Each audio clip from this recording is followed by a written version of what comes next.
So we are examining the question if the second coming of Jesus Christ is yet in our future. And in the previous video, I gave out two biblical references which I asked you to examine to compare your understanding of the second coming of Jesus Christ and the very time frame that Jesus Christ himself told his disciples and told us in the Word of God. The third reference that I want you to examine is in Matthew chapter 24, which follows what happens in Matthew chapter 23. And in the first few verses of chapter 24, the disciples call Jesus' attention to the temple structure of the Herodian temple in Jerusalem, and to which Jesus Christ says, "Do you not see all these things? I tell you that not one stone will be left upon another, and all shall come down," prophesying the destruction of the Herodian temple in Jerusalem.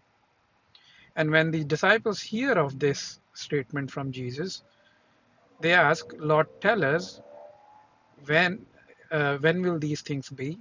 What is the sign of your coming and the sign of the end of age?"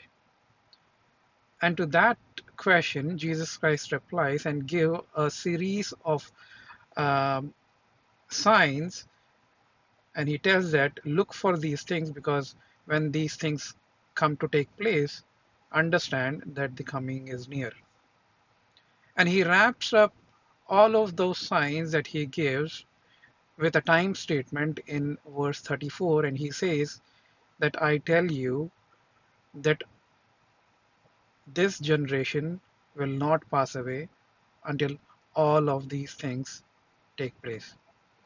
Therefore, he gives a time frame reference saying that this generation, meaning the generation of his contemporaries, will not, who are listening to these words, will not pass away until all those things take place, or until the coming of Jesus Christ takes place.